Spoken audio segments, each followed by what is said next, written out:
Hi guys, my name is Hung Nguyen, and today I'm going to be talking about the reparation of stolen artifacts that are that were recently and not too long ago occupied in French museums.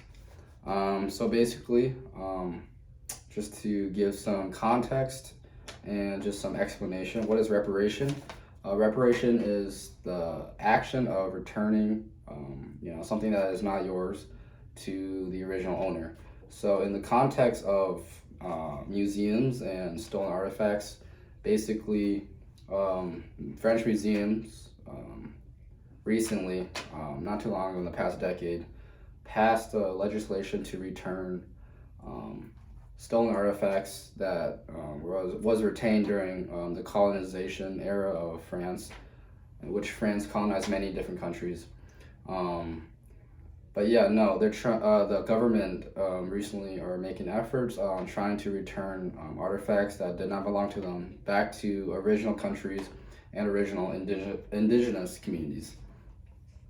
And this is just more than museums are more than profit and just not entertainment, but for educational purposes.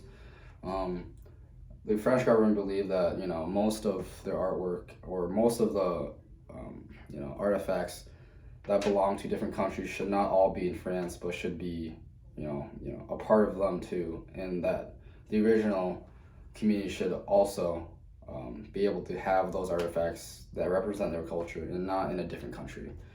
So this is just, the main goal was to preserve for historical injustices and cultural heritage. And there's a lot of legislation and a lot of ethical considerations that come with it, which I'll talk more about in the end. So why is it necessary? As I mentioned, uh, many of these artifacts, many of these artifacts belong to different countries, and it should not all retain in one country, like in France. The original country should also have part of that. Um, why did this occur in the first place? Well, during, like I mentioned before, colonization, France colonized many different countries, a lot of countries throughout its history. Main countries that the artifacts reside in museums are Africa, um, Greek, and Jewish communities. Actually, no, Greek, that's related to Italian museums, but mostly African and Jewish communities. And I'm sure there's many more, but um, the legislation that was mainly focused was Africa and also Jewish communities in the recent decade. And I'm sure many more legislation or laws will come for different countries as well. Um, so we're going to talk about when the movement started. Basically, President Macron was visiting Faso in Africa, a country in Africa, and he gave a speech in that country. And he talked about how that he was going to return stolen artifacts back to Africa and its original heritage. And then shortly after that, the French Assembly made a lot of legislation movements and a lot of laws to get these artifacts back. But it has been a slow process with all the reparations and all of that because it's a long process. A lot of ethical considerations come with it, and just it's a long process because returning artifacts is not all that easy because there's just so many of them and so many to do at the same time, and just so many different countries. We're gonna start off with Africa. So in 2020, 26 artifacts was actually returned to Benin, which is a country in Africa. On another note, a sword was also returned to a retired general that was a part of the African army shortly after 2020. But yeah, basically, even though it's 3 years after, like I mentioned, it's a long process. And they're still continuing efforts to return artifacts back to African communities because there's so many and so many at a time.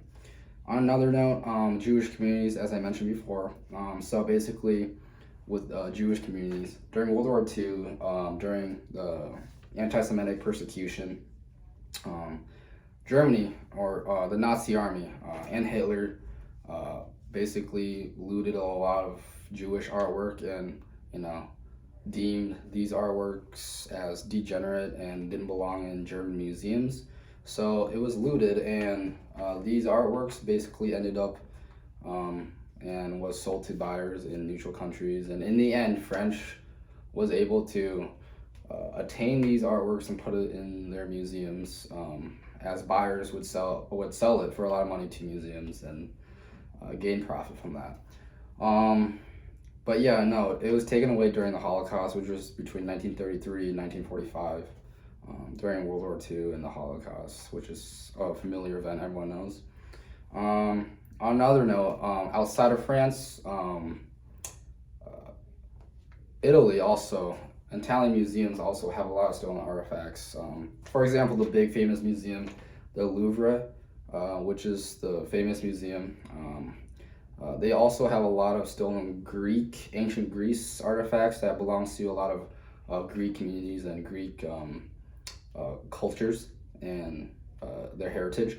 For example, the Etruscan vase, which dates back to ancient 5th century BCE, was also stolen or obtained, and basically the Italian government, similar to France, calls for the Etruscan vase and also 9 other artifacts to be returned.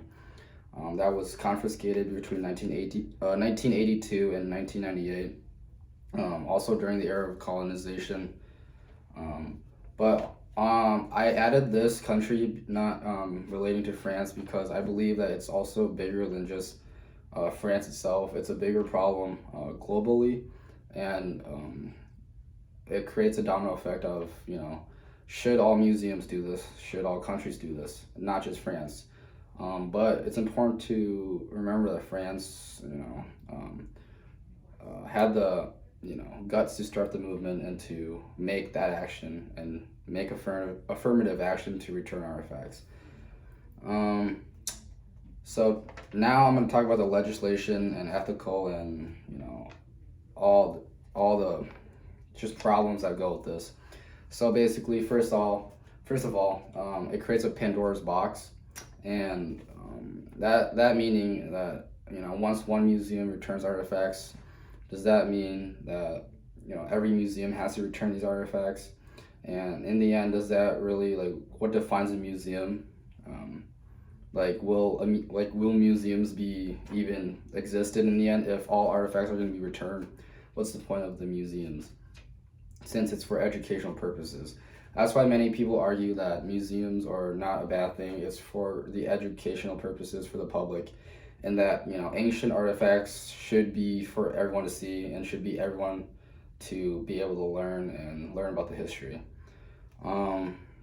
That's mostly the ethical problem between both sides.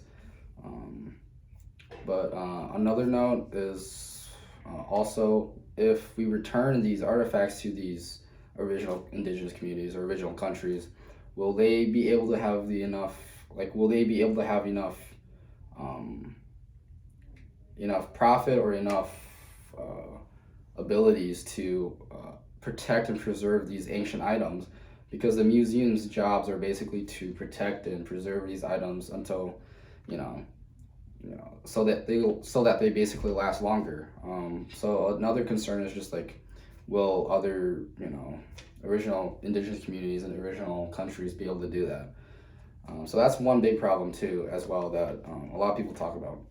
But it's important to think that not everything should be in one museum. Part of someone's culture, heritage, and identity should be a part of them, because it means a lot to be with its original owner. And it's important to remember what President Macron said in his speech. He stated that, "I cannot accept that a large part of the cultural heritage of several African countries is in France." So basically saying that, not everything should be in one museum. It's important to return, if not all, just some of artifacts to original communities. But that's all I have. Thank you.